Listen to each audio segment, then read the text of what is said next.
Hi, I'm Carrie. I have been studying herbs for over 30 years, and today I'm going to teach you how to make an immune boosting throat drop. We're going to be using wild elderberries that I gathered and collected myself.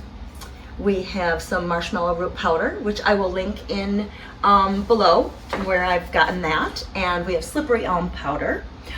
Slippery elm powder is endangered, so some people prefer not to use this.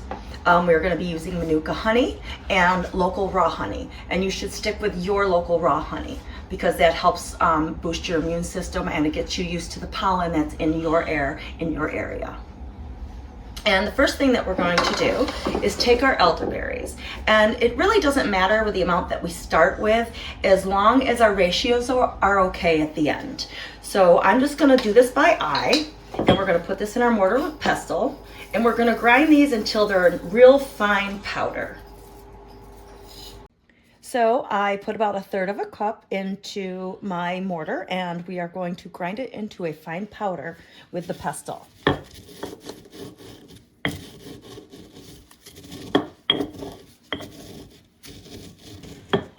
If you don't have a mortar and pestle, or you don't want to work your arm till it feels like it's going to fall off, feel free to use a coffee grinder. It does the job almost pretty much just as well. Well, after some elbow grease and some editing, here we are into a somewhat fine powder. You can do it more fine if you want. You don't even have to do it this fine. But we're going to set that aside for now. So here we are back at our original angle, and now what we're going to do is do equal parts of your raw honey and Manuka honey in your bowl. And I did about the 1/3 cup. I want to do 1/3 cup of the marshmallow root, and then I want to do the same for the slippery elm. So I'm just going to do it by eye because at the end of the day, again, we're just going to end up doing it by texture. And we always want to use wood when we're messing with our honey and not metal.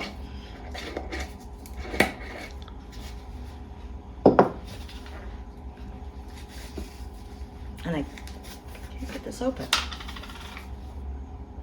And Manuka honey is actually made from the pollen of bees that made their honey from the tea tree.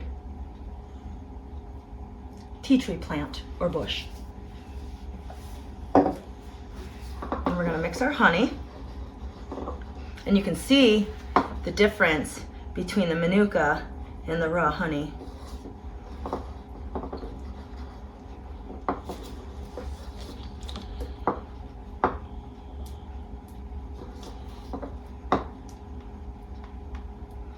Okay, and after it's mixed pretty decent, you want to take your elderberries and you want to dump them right in there. And make sure you get all that goodness out of there.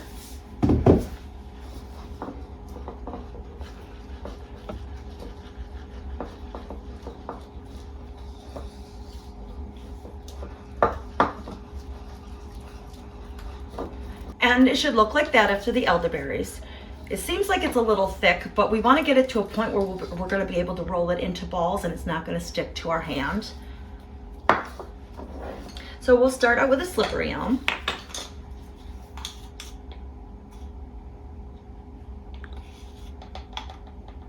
And we'll do 1 scoop of that. And then the 1 scoop of the marshmallow root. And we're going to see the consistency after.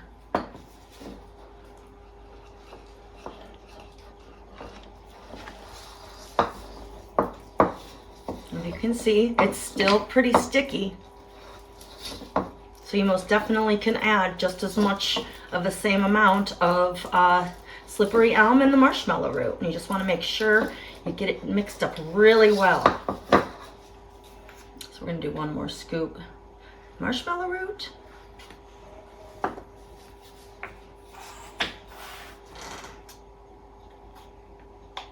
And 1 more scoop slippery elm.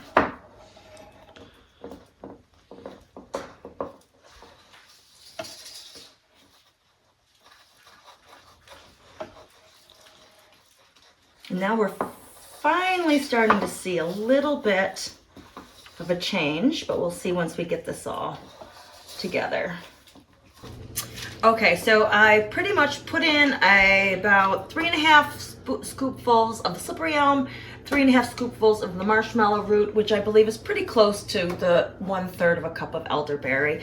And you're going to get a consistency like that, where it's going to create peaks, so it's not going to be extremely sticky. And now all you do is you just grab some of it and you want to roll it into a ball. These are actually quite big, so I'm going to make those a little bit smaller because you want them about the size of a cough drop.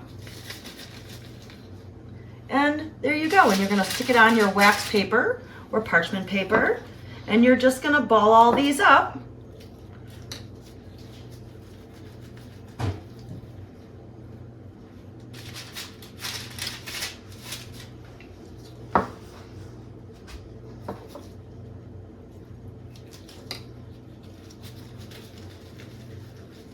And then when you're done, you can stick them right in the fridge, in the freezer, and it's supposed to give them a hard consistency.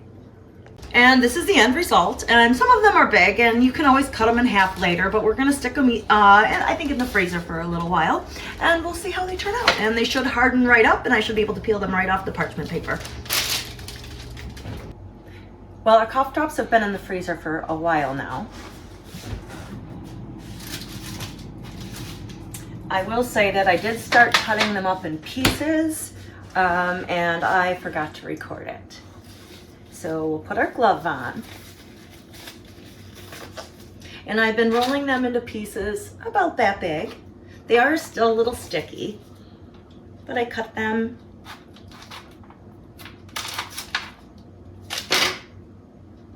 And these are a little bit frozen. So I left these in the freezer a little bit too long, and they're too hard for me to cut, but I did previously break these up into little pieces. So what I'm going to do is I'm going to take this container here, and again, if you don't want to use slippery elm powder, you can use marshmallow root powder, or you can also use licorice root powder, but remember that licorice root powder over time can raise blood pressure.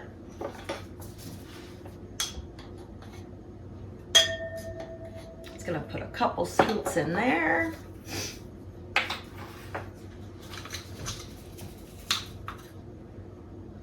And a couple scoops in here. And then I'm going to drop those right in there. And drop those right in there.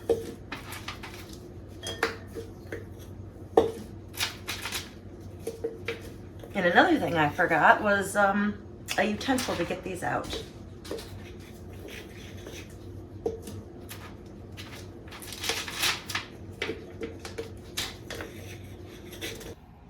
So I want them all coated so they don't stick together.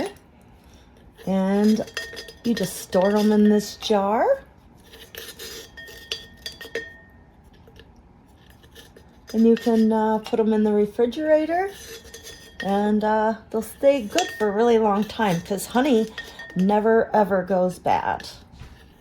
If I can actually catch it with a spoon. And it's okay if you get a little bit of the powder in there, because slippery elm and marshmallow root are really good when you're sick.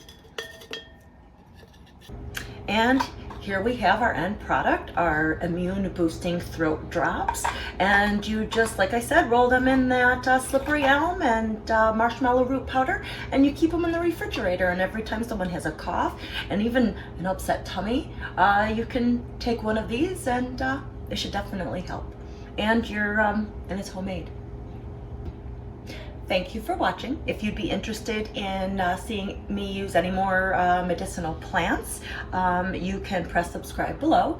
All the stuff that I use besides the elderberries and the local honey will be down in my affiliate links, and hopefully I'll get to see you again.